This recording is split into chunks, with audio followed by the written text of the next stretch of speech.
Good morning, class 11. Now, here we have in your previous classes discussed your chapter snapshots, and as the chapter was quite big, so we didn't get the time to discuss the question answers based on that. So, let's start with your question answers discussion. But before we continue with the question answers, let me quickly give the summary of the chapter to you.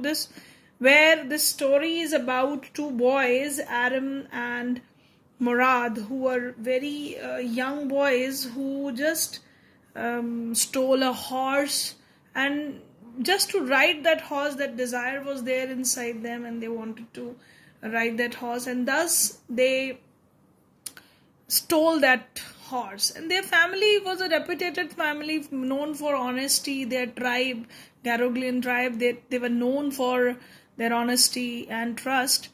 And so the person, John, who was the owner of the horse, even when he saw that horse with those boys, he could not believe that this is his horse. He thought it is a twin horse of his stolen horse. So as the story moves on, in the end, these two boys realized that they should not do such action and they should return that horse to the owner, although they have the deep desire to enjoy the ride of that horse. But what we must understand in this chapter, their pure innocent heart of those boys who just wanted to fulfill their desire. They were extremely poor, as they cannot buy the horse. So how they should fulfill their desire? Although they were on the wrong track, where both of them decided to steal a horse. So it's not right to do. We cannot say that under in adverse situation one should do wrong thing. So stealing that horse cannot be justified, and it also gives us lesson that even though the situations are worse, we should not move on to the wrong things. So this story also brings out the positivity which was there inside those boys, their consciousness, which at last they, due to that consciousness, they were conscious stricken, and then they returned the horse to the owner. So we learned many things through this story also. And when you will be answering the questions, children, as I told you earlier also, short questions will be there also, and long question answers based on this text. In class 11, you have to attempt these short questions, which are 2 marks questions. But long questions are 6 marks question, where you have to give the thorough detailing of the answers. Now you should understand the text, or you should go through the events in detail, so that you would be able to answer all the short questions easily. And even in the long questions, it is required from you people that you should be able to understand the meaning, what is conveyed in the chapter, what are the details given, all the plots, events, what happened after what, all those things should be known to you. But what you should also know is deep knowledge should be there, clarity of thoughts should be there, and you should be able to comprehend the meaning, underlying meaning. You should arrive at conclusion, the facts which are based on the text.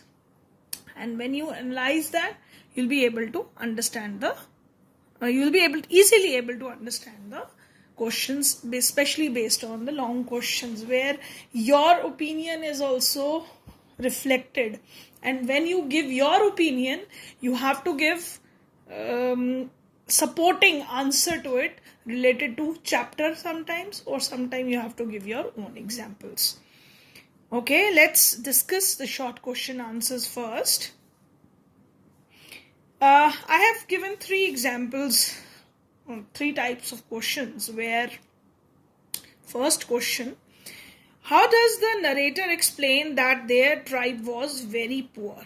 This question is based on the chapter where the detailing of their life was given to you, that how these people were living, how they were very poor, how it is reflected through the story. We know narrator described that. So we have in this answer you have to write that detail what was given in the story. So Aram, the narrator, and his cousin belonged to a very poor family. Their whole tribe was poverty stricken. Now, narrator described their poverty by saying that Garoglianian family was living in the most amazing and comical poverty. Remember, these lines have taken from the text where they have given exactly the description. So, they form the keywords to your answers. Nobody in their tribe has enough money for providing food to their families. Now, these are the keywords which is describing that they were living in amazing and comical poverty. They were poverty stricken. So, their extreme poverty is described through these words in the text. So, we are using that. So, and they don't have even enough money to provide food. So, that also reflects their poverty. So we have used all those things in this short answer. Now coming on to the next question. Children, you must also analyze the characters in the chapter. For example, in this you came across Aram, you came across Murad, you came across Uncle Khosrow. So these people, these characters are there whose many characteristics are given in the chapter. Although other characters are also there in the story, but much is not reflected through it. For example, the mother is there, John is there, whose horse was there, John Byro, he was there, who was a horse owner.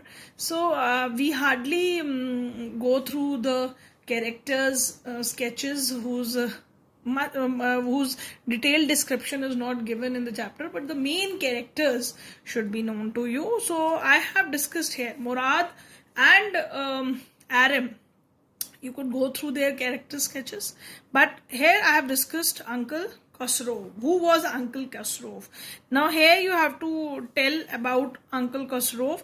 Character sketch also could be asked related to this type of questions. Uncle Khosrow was an enormous man with powerful head of black hair. It is the physical description, and his mustaches was largest in the whole San Joaquin Valley. He was furious, irritable, impatient. He can stop anyone from talking by shouting at them, by saying, "It is no harm, pay no attention to it." So his characters, if his physical description is given with his black hair, powerful head, mustaches, and later the kind of person he is: furious, irritable, impatient. That is also highlighted. And how he used to behave with people. How he used to behave? He used to shout at people by saying this thing. So his character sketch is described here in this answer. Now let's come on to the third part of the third question. A suspicious man would believe his eyes instead of his heart. Who said these words? To whom? Why? Now, again, short questions or even the long questions are also based sometime. Say a particular line is given to you from the text, and there you have to reflect that who said that lines, to whom, in what reference, what was the intention of the speaker, why he said these lines, to whom, whatever the listener's name is. They could ask you, examiner could ask you the same type of question in different ways. So here the question is that who said these words to whom and why. Now you know that these words are said by John Byro when he saw that farmer.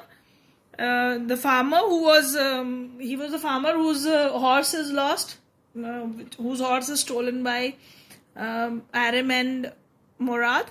So he's John Byro. The farmer said these words to Aram and Murad when he saw the horse with them. So in the first line you have reflected the answer. Now first part of the question. Now, and why he said these words? You know, he was not able to suspect these boys because of the reputation of their family. He could not suspect that these boys could have stolen his horse. So he thought that this horse is a twin horse of his own horse. So he was not even able to believe his own eyes. He checked his teeth also, but he couldn't believe that. So he was surprised to see the white horse, which was similar to his missing horse. His heart could not doubt the integrity and honesty of the boys because their tribe is famous for trust and honesty for the last 11 centuries. So he was, and that's why he said these lines. That he said these lines because any suspicious man who, when he said that this, only who is going to believe that you have stolen this horse, because he know internally that their family is a very kind family. So he cannot say that he is a very so John Byro, the famous farmer, said these words to Aram and Murad when he saw the horse with them. He was surprised to see the white horse, which was similar to his missing horse. His heart could not doubt the integrity and honesty of the boys because their tribe is famous for trust and honesty for the last 11 centuries. So this is the answer to this question. These are short questions. You need not to describe a lot in such questions. But where the question is of 6 marks, it is a long question. There you need to answer your question in detail. And that detailing should be given in such a way that every part should be clear. It should be answered in 120 to 150 words. Right? So every detail related to question should be there. And one question, long question, definitely comes. There is a choice for you people, and these 2 questions are given, and where you have to give the long question answers from snapshots. Now children, I am going to discuss a long question with you where I'm going to ask you this question, that how does the story, The Summer of the Beautiful White Horse, convey the message of honesty and integrity? Now, what you learnt from this chapter, you have to reflect that the message you get from this story. This question is based on your understanding, and it is based on the conclusion and the facts. You derive at some conclusion. When we read something, we derive at some conclusion. So these long questions are especially, they are based on your internal thoughts, what you reflect through this. So this is the story, The Summer of a Beautiful White Horse, definitely convey the message of honesty and integrity. Now, Aram and Murad both belonged to Garoglian family, and their tribe was famous for faithfulness, trust, and honesty. You give the background of the story first, and then you come to the point, what message. Both Murad, you have to give the example from the story, how this gives that message. So that related to the story, you give that example, or you have to describe a part of story in these long questions. Here, both Murad and Aram had a deep passion for horse riding. To fulfill that passion, Murad stole a beautiful white horse to enjoy a ride for a few days. Aram also justified this act by saying that they didn't want to sell it off. They were just using it for a few days to fulfill their desire. After that, they would return it to its owner. Now, in this paragraph, I have summarized the whole story, because when you have to come up with the points, you have to reflect this part of story. So what they have done, they stole a horse first, and then and they give the point why they stole that horse, because they simply wanted to ride and enjoy. They don't want to sell it. And later on, they return that horse to its owner.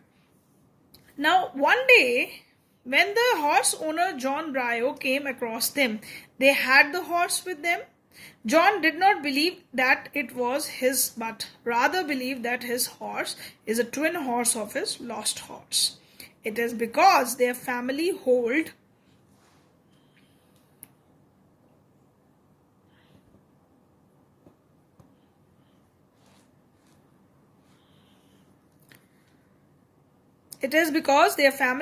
good reputation with this incident. The two boys were conscience stricken and decided to return the horse.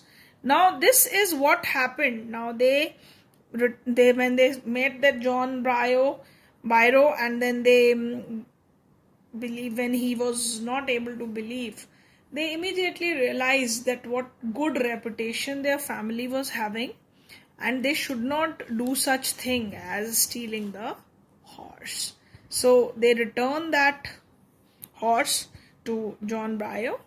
These values, now you support their view, the whole story, what message, their values which they inherit from their family lead them to a correct way of life. We know that what values we learn from our family, they are reflected through our behavior, whatever we learned in our family. So while behaving, we are not only showing our own behavior, but rather we are showing the behavior, we are reflecting our values, we are reflecting our ideologies. Fine, we are reflecting our upbringing. So these children, when they realize that what good reputation their family was having regarding honesty, and they could not spoil it, they should not spoil it, and thus they return that horse to the owner. And this brings out the good in them, that brings out the goodness of these two boys who were very much deeply love horse riding, although they have to sacrifice their desire of riding the horse, but that the horse does not belong to them, and thus this is the test of their honesty and truthfulness. So this happens with everyone in our life, that we have to choose something good and right and wrong at every stage of our life. So one should not be deviate from the truthfulness and honesty path of this thing, although some desires push us to doing something wrong, but we shouldn't do. If we correct ourselves, that's really good, and thus we lead an honorable life, right? So we should know how to discriminate between right and wrong. This story also reflects this idea. So again, as I told you, the questions, long questions, can be asked in different ways. They could be, the examiner could also ask you that how values should be maintained. We should learn to maintain our values, reflect this idea, and this reflect this idea in reference to this story, the Summer of a Beautiful White Horse. So you need to prepare it thoroughly, deeply understanding of the chapter, so that you'd be able to answer the questions. Now, few questions, children, I am giving you for assignment, home assignment, which you should do, and as a practice you should do these short question answers, this short answer type questions. I've given you a character sketch. Give a character sketch of Murad. You know, Murad is a very different kind of personality. He reflects his uncle qualities. Truly he's crazy, and we have also seen that once he was taking care of the bird. He was making that bird comfortable so that it could fly. So we also see a kind of kindness in him. He's concerned towards his brother. So all the qualities which you find throughout the chapter about Murad, you have to write in this precisely. Where did Murad and Adam hide the horse and why? Now you have to tell where they hide the horse. It is again given there. Why did the narrator want to keep the horse from 1 year? You know that he wanted to ride it. Basically, narrator wanted to learn riding. So that whole part you have to write in this. Why Murad and Uncle Khosrow considered similar? You know that they were crazy streaks of the family. All that details you need to be put in this question. Should we believe what our heart says and ignore the obvious comment? Now this is again question based on your understanding and reflection you create through this chapter. Now we should not believe in what our heart says. That means we should not be pushing ourselves to our desires, just fulfilling them in a right way or a wrong way, but rather we should take intelligent decision. We should know what is right and wrong and then take this decision. In that light, again, you have to reflect this. Now coming on to the long question answers, this long answer type questions, I have given you one question. This is, in today's materialistic world where greed and money are the most important things, the value of Garoglian tribe teaches many things. To be honest, to discriminate between right and wrong, what values can we learn from the example of such a tribe? Again, that reflection, I just told you what you learned from the chapter, you have to mention it. Even your own personal thoughts related to this idea, you can reflect in this answer. Now next is your, can stealing be justified for any reason? Discuss Aram and Murad stealing a horse in the light of this statement. You all know that Aram has given that justification that stealing a horse for just riding is not just as similar to stealing money, because they, being small children, they just wanted to ride the horse, so he considered it no sin earlier, but we cannot justify it. Fine. So when you are saying that you cannot justify stealing, again reason should be given, because stealing is stealing, even though you are doing not to harm anyone for that, but the other person suffers. John Byro suffered because he was not able to do his work properly because his horse is lost, and he was also worried where his horse is gone. Maybe his work suffered. So you can quote that part from that how that person suffered whose thing is stolen or whose animal is stolen. So we cannot justify stealing on any account. Fine. So maybe the worse or adverse situations are there, we cannot consider that. So that justification need to be given related to this. Now we have discussed this question answers. Now you, in your home assignments, apart from these notes questions, which questions I have discussed with you, and with these questions you are going to attempt this short answer type questions and these long questions in your notebook. And in your homework assignment, I'll be giving you these questions, but just I wanted to give you a look so that you can attempt these questions in your notebook as homework. Thank you, class.